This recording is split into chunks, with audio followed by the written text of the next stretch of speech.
re-bienvenue sur ma chaîne, la bibliothèque d'Emilia. Aujourd'hui c'est le 12 juin 2022 et j'ai 30 ans.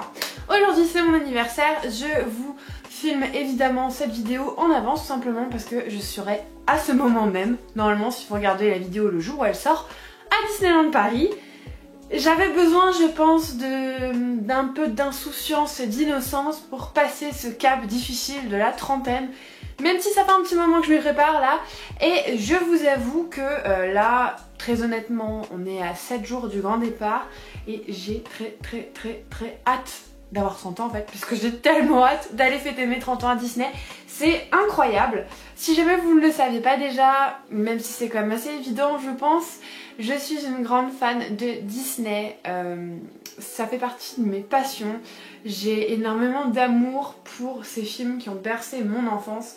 En plus, je chante et j'adore chanter notamment du Disney. Pas que, hein, je ne chante pas que du Disney. Mais je connais toutes les chansons par cœur. Voilà.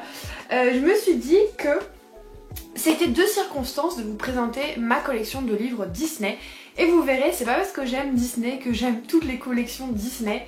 Et même tous les livres d'ailleurs, parce que bon, il y en a, c'est quand même pas ouf je trouve.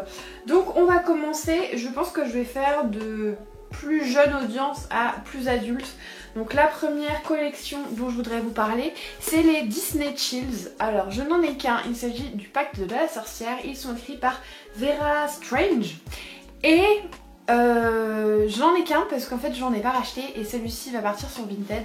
Je pense pas que ce soit mauvais, au contraire je trouve que la prise de risque et l'initiative est vraiment intéressante parce qu'on utilise des sujets actuels. Par exemple ici c'est l'écologie des fonds marins. Et je pense que c'est vraiment quelque chose d'intéressant pour les enfants. Je pense que c'est à lire parce que ça fait quand même un petit peu flipper. Alors moi ça va, mais je pense que j'aurais été enfant, le chills pour frisson, ça aurait été, je pense, voilà, j'aurais frissonné quoi. Mais voilà, je trouve qu'il y a des enjeux actuels qui sont intéressants de les apporter aux plus jeunes enfants, enfin à la plus jeune audience en tout cas. Et le personnage, enfin moi le personnage d'Ursula, je trouve qu'il a été bien respecté, donc banco. C'est juste que c'est vraiment très jeunesse. Et du coup c'est pas pour moi parce que très honnêtement j'ai rien ressenti vraiment en lisant. Je pense que c'était vraiment trop jeunesse pour moi. Mais par contre je le conseillerais vraiment à une audience très jeune. Je pense que ça peut être vraiment sympa pour eux. Et ça leur fait voilà, apprendre pas mal de choses sur... Bah là c'est l'écologie par exemple. Donc voilà, c'est la première collection Disney, même si je ne vais bientôt plus l'avoir parce que je vais la mettre en vente, de Disney Chills. Ensuite on a les fameux Twisted Tales. Ça c'est une collection un petit peu à part parce que il n'y a pas de fil rouge conducteur. Vous avez un livre qui est indépendant pour chaque film qui est sorti pour le moment. Et vous avez vraiment pas de dénominateur commun, si ce n'est que ça raconte l'histoire si jamais un détail important aurait été différent. Alors moi j'en ai 4 avec moi, dont un que je n'ai pas lu. Hop. Alors, on a Anna, Peter Pan, Cendrillon et La Petite Sirène que je n'ai pas lu. Donc je ne me prononcerai pas sur La Petite Sirène. Cette collection est écrite par divers auteurs. Notamment, là j'en ai 3 différents. J'ai Jen Calotina, Liz Braswell et Elizabeth Lim. Je ne sais plus, je crois qu'il y en a un 4e mais je me rappelle plus du nom. Et ça se sent hein, parce que selon les tomes, c'est pas du tout la même plume. Et sur les 3 que j'ai lus, il y en a qu'un que j'ai aimé. Il y en a un que j'ai bien aimé, un bof et un que j'ai détesté. Donc voilà, c'est pour ça que je trouve qu'ils sont très inégaux les livres de cette collection. Et donc par exemple, celui que j'ai bien aimé, c'est Et si Cendrillon n'avait pas enfilé la pantoufle de verre. En fait le début, l'histoire souvent prend un bout du film et ensuite il y a un détail qui change tout et l'histoire se crée derrière. Pourquoi il y en a certains que je n'ai pas aimé? C'est parfois dû à la plume, mais parfois surtout mon gros problème avec cette collection, c'est que je trouve que certains auteurs dénaturent totalement la personnalité des personnages Disney. Et il y en a que ça dérange pas du tout, mais moi ça me gêne vraiment beaucoup. Par exemple, Peter Pan, j'en ai lu sur internet quelques très bonnes critiques, mais moi je n'ai pas pu. En fait, je n'ai pas pu parce que les frères de Wendy sont des gros pédants, ils sont chiants, ils sont méchants. Wendy, voilà. Clochette et elle, il y a une espèce de relation super malsaine entre eux. Alors ça existe vraiment dans le film, mais bon. Et surtout on voit pas Peter Pan avant la fin, et certaines personnes ultra importantes et qui en plus auraient été vachement importantes par rapport à la portée qui se veut féministe de ce bouquin, c'est qu'on ne voit pas Lily la tigresse par exemple. Enfin bon bref, je digresse. Tout ça pour dire que je les trouve très inégaux et que je pense que si je ne les aime pas, ça m'est vraiment très propre. C'est juste que j'ai du mal quand quand les personnalités des personnages sont un peu trop différentes de celles qu'on connaît. Donc voilà, c'est pas que je vous les conseille pas, c'est pas que je vous les conseille, c'est qu'ils sont très inégaux, donc prenez vraiment ceux que vous avez vraiment envie de lire, de vos films préférés, et puis essayez de vous faire un avis sur les plumes des auteurs. Par exemple, moi il y en a un, je sais que je rachèterai pas les livres de cet auteur dans la collection, parce que j'aime pas trop sa plume et j'aime pas la façon dont l'autrice en fait utilise les personnages. Mais ça m'est très propre, hein. Vraiment c'est parce que je suis un peu relou avec ça, parce que j'aime tellement que je suis très relou avec ça. Mais donc voilà, c'est la collection Twisted Tales, c'est axé plutôt young adulte je pense, cette collection. Ensuite on passe à une collection que je pense, j'ai tous les titres cette fois-ci. Il s'agit de la collection des vilains. Oula.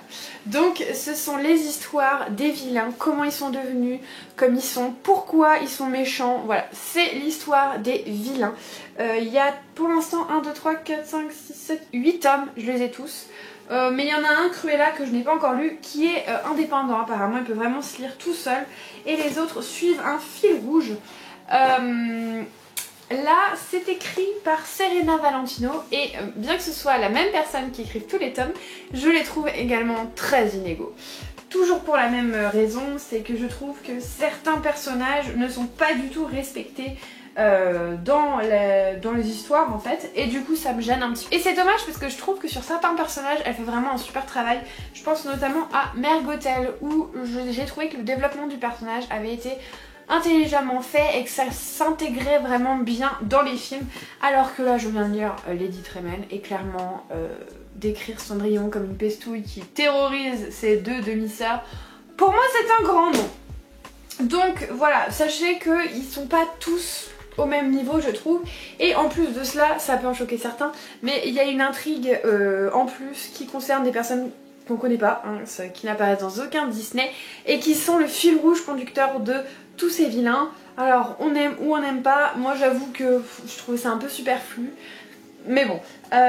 Donc je pense que c'est pas que je n'aime pas cette collection, c'est pas que je l'aime bien, c'est que ça dépend les tomes en fait, c'est vraiment... ça dépend les tomes. Je sais que par exemple Ursula, j'avais été si déçue alors que c'est une de mes préférées en méchant. Et je l'avais trouvé vraiment pas terrible. Alors que par exemple, je n'ai aucune appétence pour Grimhilde, mais j'avais bien aimé par exemple. Donc c'est, voilà, sachez qu'ils ne sont pas tous aussi bons les uns que les autres. Ensuite on va passer à deux nouvelles collections qui sont quand même assez récentes. Dont je n'ai d'ailleurs qu'un titre à chaque fois. La première c'est la saga des Queen's Council, donc c'est l'histoire des princesses Disney après la fin du film. Par exemple celui-là c'est celui de Belle, donc Rose rebelle, et on suit l'histoire de la Belle une fois qu'elle a vaincu la malédiction en fait, que la Bête est redevenue humaine, mais on est en France hein, dans La Belle et la Bête, et la Révolution française menace l'équilibre voilà, de sa nouvelle royauté, et on va suivre cela. Il y en a un deuxième qui est sorti sur Mulan de Plume et de Flamme, il est sorti il y a vraiment pas longtemps, je ne l'ai pas encore, de toute façon je ne l'ai pas encore lu celui-là, et c'est écrit par Emma Thériault. Je saurais pas trop quoi vous en dire du coup parce que je n'ai pas testé encore la plume, mais j'ai lu des plutôt bonnes choses sur cette série, et puis je me dis que si c'est juste après le film, normalement ça devrait respecter quand même les personnages. Et enfin la dernière série officielle Disney que j'ai à vous présenter, c'est les Modern Princess, et là c'est de l'adulte, c'est écrit par Julie Murphy, mais tous les tomes ne seront pas écrits par la même personne. C'est publié toujours chez Hachette, tout est publié chez Hachette hein. D'ailleurs c'est pour ça que c'est estampillé Disney. Et là on est sur une réécriture de Cendrillon, mais très moderne. Pas de fantaisie, pas de magie, rien du tout. On est vraiment dans de la romance adulte qui utilise les codes de certains Disney. J'ai vraiment apprécié cette collection, enfin du moins le premier tome, parce que je l'ai trouvée vraiment inclusive. Il y avait beaucoup de diversité et notamment Cendrillon est en surpoids, mais elle s'assume et elle adore le fait d'être en surpoids. Elle se trouve belle comme elle est et ça on adore. Le body positive c'est top top top. Et du coup c'est peut-être celle qui s'éloigne le plus du Disney, mais en même temps c'est fait exprès, c'est annoncé, la couleur est donnée et du coup ça me dérange pas du tout. Et là il y a quelques changements de personnalité au niveau des personnages, notamment Lady Tremaine qui est pas méchante du tout, mais vu qu'on s'éloigne volontairement du dessin animé et qu'on dit on n'est pas dans le même univers, ça me va. C'est juste quand on est dans le cadre du dessin animé, dans la suite ou l'avant, j'ai du mal quand les personnalités ne vont pas en fait tout simplement. Mais du coup j'ai beaucoup aimé. Le deuxième tome va sortir bientôt en anglais je crois, donc il faut attendre un petit peu pour l'avoir en français, mais c'est une collection que j'aime beaucoup et je pense que c'est une de mes collections préférées des Disney. Il y en a une autre qui parle aussi des vilains. Je crois qu'il y a un tome sur Vanessa qui est déjà sorti, mais celui-là je n'ai pas encore en ma possession. Je sais qu'il est sorti il n'y a pas très longtemps, mais c'est encore sur le thème des vilains et leurs histoires d'amour avant d'être des vilains, de ce que j'ai compris. Le deuxième tome sur Gaston devrait pas tarder à sortir, je ne sais plus qui a écrit, mais du coup celui-là je ne l'ai pas donc je ne vous le présente pas. Petit aparté quand même, je voudrais vous parler quand même en fin de vidéo d'une collection qui s'inspire de Disney mais qui n'est pas estampillée officiellement Disney. Il s'agit de Il était une fangirl de Ashley Poston publiée chez Lumen. C'est la seule série qui est un peu à part tout simplement parce qu'elle n'est pas vraiment... Enfin, il n'y a pas les droits Disney dessus, mais elle s'inspire de Disney et donc là on parle de Cendrillon et j'ai vraiment beaucoup aimé.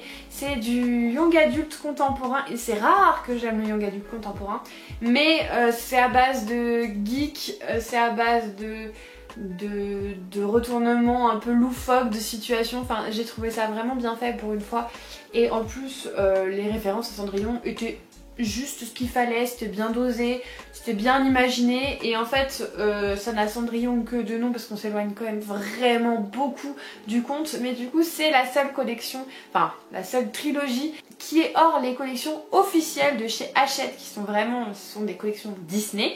Mais je voulais quand même vous en parler parce que je l'ai bien aimé et que je l'ai lu dans le cadre de ma semaine où je lisais des réécritures de Cendrillon. Mine de rien ça en fait pas mal, mais il y en a pas mal que je vais revendre parce que même si j'adore Disney, si j'ai pas aimé le lire, bah je vois pas l'intérêt de le garder dans ma bibliothèque.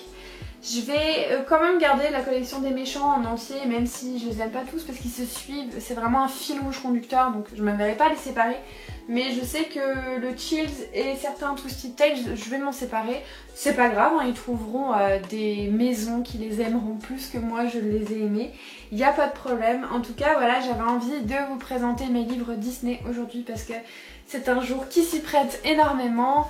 Et puis, bah écoutez, on se retrouve très vite pour une prochaine vidéo. Je ne sais pas encore laquelle, c'est pour ça que je ne vous l'annonce pas. Et puis surtout, je vous souhaite de garder votre âme d'enfant parce qu'on en a tous besoin. Et en attendant, je vous souhaite de très belles lectures. Mickey m'attend, hein. Enfin normalement il est déjà avec moi.